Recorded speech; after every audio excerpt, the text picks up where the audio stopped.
Hi everyone, good morning. आप सभी को गुड मॉर्निंग। बैठ जाइए सभी। क्या पढ़ाए थे पिछली क्लास में? मुबारक सा खिलजी। याद करके आया हो? चलो पहले क्वेश्चन ही पूछ लेते हैं, उसके बाद पढ़ाएंगे। राहुल तुम बताओ, खड़े हो जाओ, बताओ। मुबारक सा खिलजी जो है दरबार में कैसे आ जाता था? उघाड़े। ठीक है, बैठ। आप खड़े हो जाओ, बताओ। मुबारक सा खिलजी गद्दी पर कब बैठा था? ठीक है, बैठ। आप खड़ा हो जाइए, काला टोपी। आप बताइए कि मुबारक सा खिलजी की हत्या किसने कर दी थी? बहुत अच्छा, खुसरो खान। ठीक है, बैठ। तो पिछले क्लास में आप लोगों ने मुबारक सा खिलजी के बारे में जाना था। मैंने बताया कि किस प्रकार मुबारक सा खिलजी ने दिल्ली सल्तनत पर शासन किया। उसके समय में कई प्रकार के विद्रोह हुए। एक शासक की प्रतिष्ठा में कमी आई। उसने ऐसे अनेक कार्य किए जिसने शासन की प्रतिष्ठा को पूरी तरह से क्या कर दिया? बर्बाद कर दिया। उसकी हत्या करने के पश्चात खुसरो खां दिल्ली सल्तनत की गद्दी पर बैठे। आप सभी जानते हैं कि खुसरो खां मुबारक शाह खिलजी का गुलाम था, जिसके कारण दिल्ली के अमीर नहीं चाहते थे कि खुसरो खां दिल्ली की गद्दी पर बैठे, जिसके कारण उसके कई प्रतिद्वंदी हो गए। उसके प्रतिद्वंद का या विरोध का एक मुख्य कारण यह भी था कि वह एक हिंदू था जिसने हाल फिलहाल में धर्म परिवर्तन कर मुस्लिम बना था। इस कारण से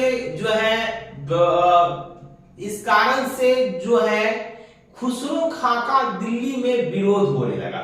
इस विरोध को दबाने के लिए खुसरो खां ने अपार धन का वितरण किया।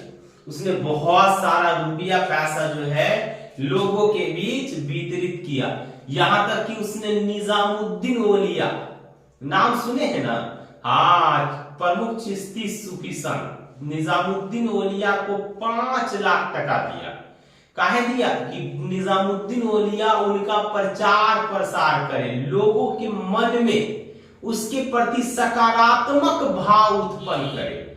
किंतु ऐसा हुआ नहीं, है ना। सारे अमीर तुर्कों को अपने पक्ष में करने के पश्चात भी खुसरो खां अधिक दिनों तक शासन नहीं कर पाया। क्यों? क्योंकि दीपालपुर के राज्यपाल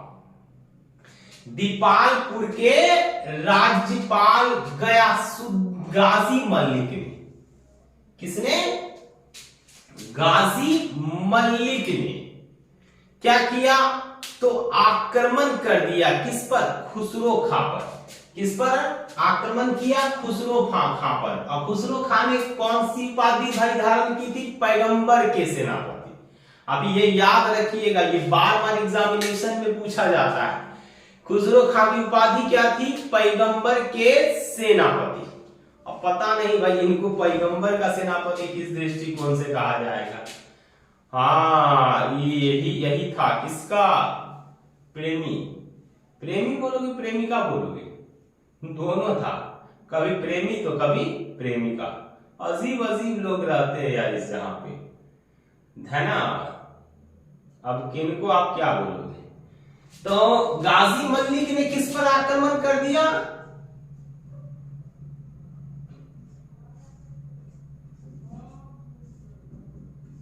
गाजी मलिक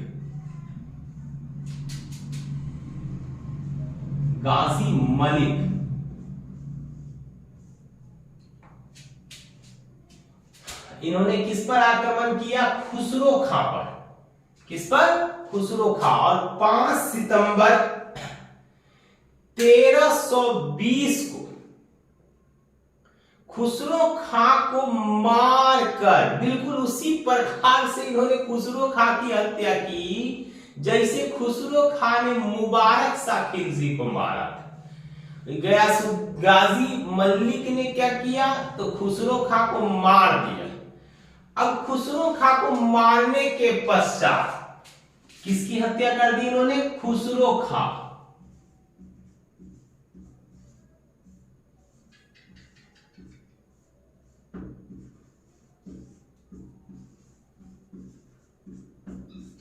हाँ, मार दिया।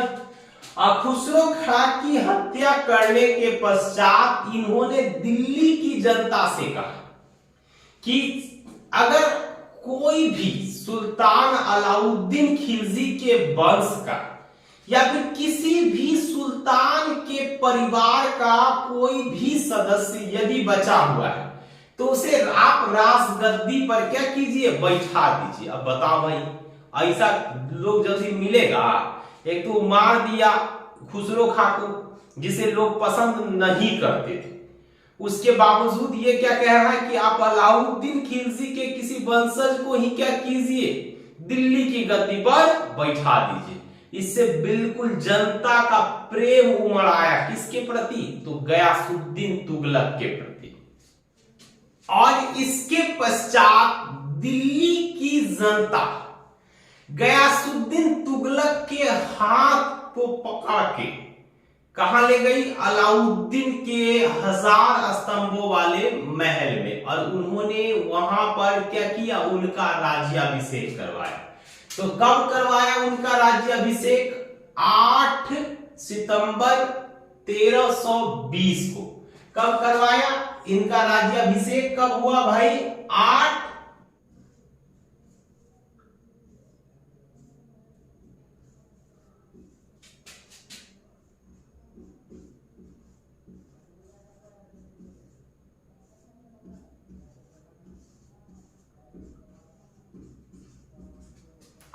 सितंबर 1320 को। कहां हुआ था, तो अलाउद्दीन खिलजी द्वारा निर्मित उनके 1000 स्तंभों वाले महल में। गद्दी पर बैठते ही इन्होंने सर्वप्रथम स्वयं को अलाउद्दीन का सेवक बताया और अलाउद्दीन के प्रति अपनी जो है संवेदना व्यक्त की। उन्होंने कहा कि मैं आज जो कुछ भी हूं ना वह अलाउद्दीन की देन है। वास्तव में जो गयासुद्दीन तुगलक था ना, वह सर्वप्रथम जलालुद्दीन खिलजी के अंगरक्षक के रूप में, किस रूप में, जलालुद्दीन खिलजी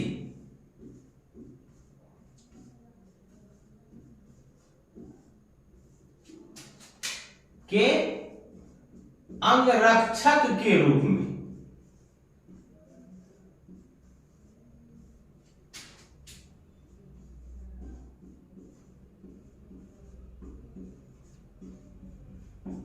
नियुक्त किया गया था। और इसके पश्चात अलाउद्दीन के समय में इसे दीपालपुर का क्या बनाया गया, राज्यपाल बनाया गया। हालांकि आरंभिक दौर में यह मात्र एक सैनिक था, लेकिन बाद में अलाउद्दीन ने इसे कई अनेक महत्वपूर्ण पद दिए, जहां से इसका राजनीतिक क्या हुआ, उत्कर्ष हुआ।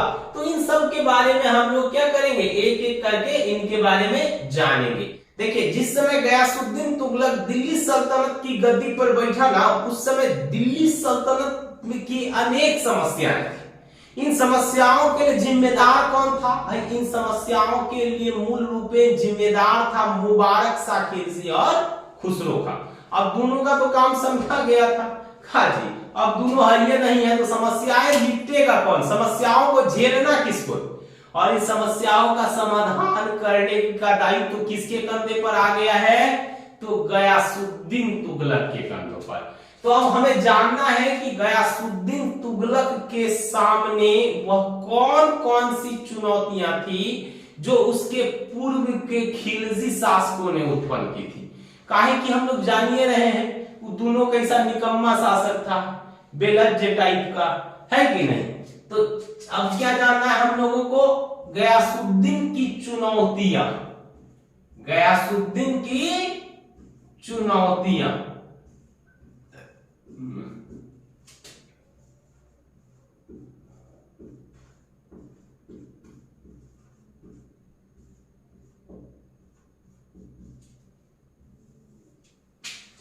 तो गयासुद्दीन तुगलक के समक्ष जो सबसे पहली चुनौती थी ना, वह थी सुल्तान के खोई प्रतिष्ठा को प्राप्त करना। सुल्तान की खोई प्रतिष्ठा को क्या करना? प्राप्त करना। खुसरो खां के द्वारा धन लुटाए जाने के कारण राजकोष पूरी तरह से क्या हो चुका था?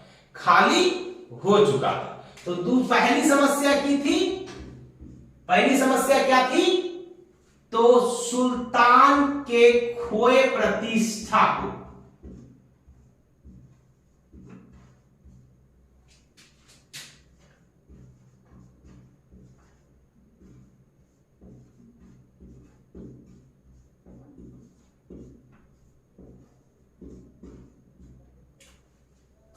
खोए प्रतिष्ठा को स्थापित करना।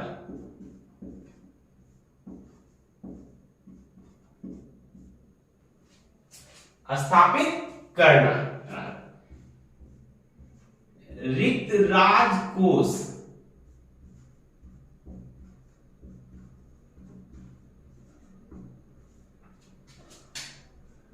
को पूरा करना।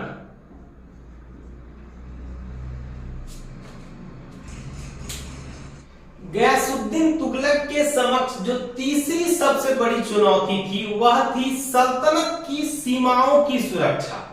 क्योंकि जब तक वह सल्तनत की सीमाओं की सुरक्षा का इंतजाम नहीं करता, डेफिनेटली है वह अपने साम्राज्य की रक्षा नहीं कर सकता था। तो तीसरी समस्या क्या थी? जो तीसरी सबसे बड़ी चुनौती थी, सल्तनत के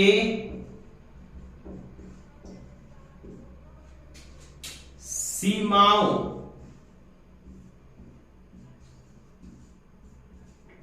की सुरक्षा। इन सब के लिए सर्वप्रथम सुल्तान गयासुद्दीन तुगलक ने अनेक कार्य किए। सुल्तान गयासुद्दीन तुगलक ने सर्वप्रथम खाली राजकोष को भरने का प्रयास किया। इसके लिए क्या किया जी उसने? सर्वप्रथम इसके लिए उसने खुसरो द्वारा वितरित सभी धन को वापस मंगवाया। जिन जिन अमीरों को खुसरो खां ने धन दिया था, उन सबको शाही फरमान जारी किया गया कि आप शीघ्रता पूर्वक जितना पैसा लिए है ना, संपूर्ण राशि राजकोष में फटाक से जमा करवा दीजिए, ना तो आपका मुंडी गायब हो जाएगा। निजामुद्दीन औलिया तक को गयासुद्दीन तुगलक ने यह खबर भिजवाया कि आपने 5 लाख जो है टका प्राप्त किया है। गुरुदेव आप शीघ्रता करके वो पैसा क्या कीजिए, जो है राजकोष में लाकर जमा कर दीजिए। तो निजामुद्दीन औलिया ने क्या कहा पता है? निजामुद्दीन औलिया ने कहा मेरे पास अब पैसा उसा नहीं है। काहे नहीं है जी? तो हम पैसा गरीबों में बांट दिए। कोना में बांट दिए? गरीबों में। अब लीजिए, बोला हम उस ना जानते हैं गरीब में बांटे कि कहां बांटे। गरीब में बांटने का काम मेरा है ना। आप चुपचाप सारा धनराशि लाकर क्या कीजिए, जमा कीजिए। निजामुद्दीन औलिया के धनराशि नहीं जमा करने के कारण ही गयासुद्दीन और निजामुद्दीन औलिया के संबंधों में क्या आ गया? टकराहट या करवाहट आ गया।